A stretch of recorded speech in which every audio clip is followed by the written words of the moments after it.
El régimen autocrático de Nicolás Maduro es torturador.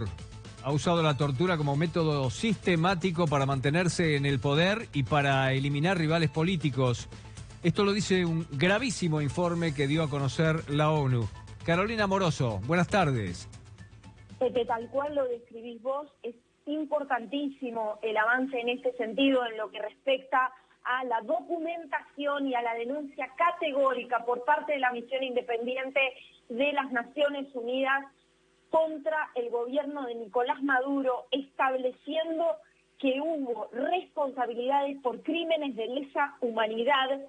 que estas prácticas deben cesar inmediatamente y que los responsables deben ser investigados y procesados, pero además dice que los servicios de inteligencia del Estado, tanto civiles como militares, funcionan como estructuras bien coordinadas y eficaces para reprimir la disidencia mediante la comisión de crímenes de lesa humanidad. La misión asegura, en ese sentido, haber documentado 122 casos, entre los cuales, por supuesto, Pepe, estamos hablando de casos de tortura, violencia sexual, tratos inhumanos perpetrados por dos fuerzas que te van a sonar y mucho, Pepe, porque vamos a seguir hablando y a medida que avanza también la investigación formal en la Corte Penal Internacional, vamos a seguir hablando de la Dirección General de Contrainteligencia Militar, DIGESIM, y, por supuesto, el temido Servicio Bolivariano de Inteligencia Nacional, el SEBIN. Los dos centros de tortura, aunque hay otro llamado La Tumba, pero dos de los centros de tortura que se consignan dentro del resumen de estos hallazgos de la misión independiente de la ONU, uno de ellos Boleíta, en Caracas, y otro de ellos, por supuesto, el temido y escalofriante Helicoide, ya convertido en un sinónimo de la tortura y de la violencia política en Venezuela. Bueno,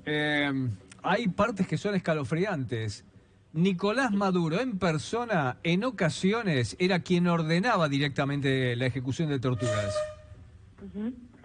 Sí, Pepe, claramente lo que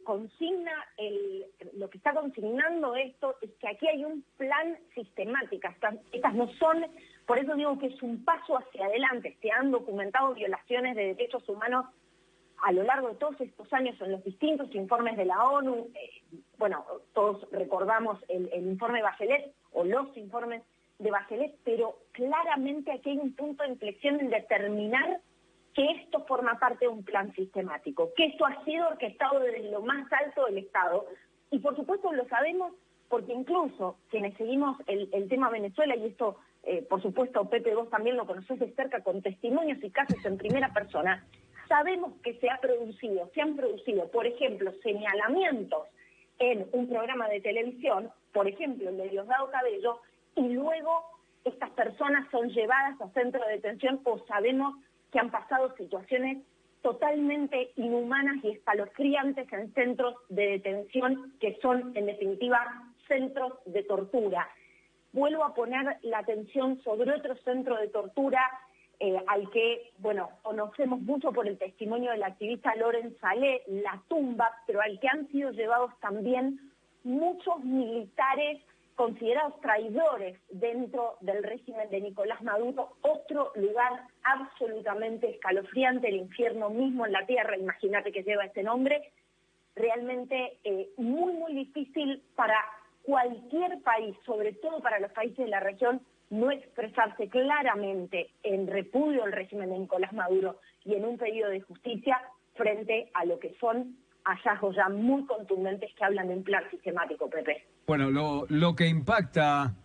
Carolina, es que algunos de los testimonios que permitieron desarrollar este frondoso informe de Naciones Unidas vienen de personas que pasaron por ese lugar, sí, y no en condición de detenidos o de torturados, sino de victimarios. Y sin embargo se están animando a dar ese testimonio ahora.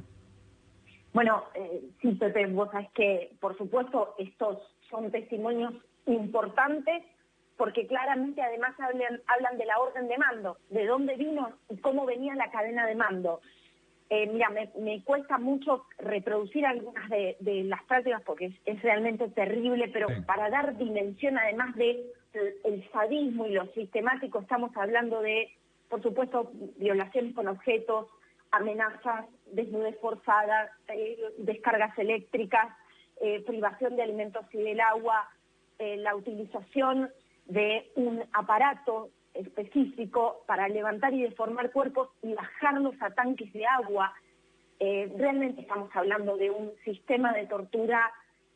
pensado, pergeniado, armado y sistemático para suprimir a la disidencia. Incluso, mira, me ha tocado conversar con personas que han sido víctimas de estos secuestros en estos centros de detención, porque la verdad es que ninguna de esas, o esas detenciones a la disidencia política forman parte de un sistema de detenciones arbitrarios, secuestros. Me ha tocado hablar con esas personas y básicamente incluso lo que dicen es,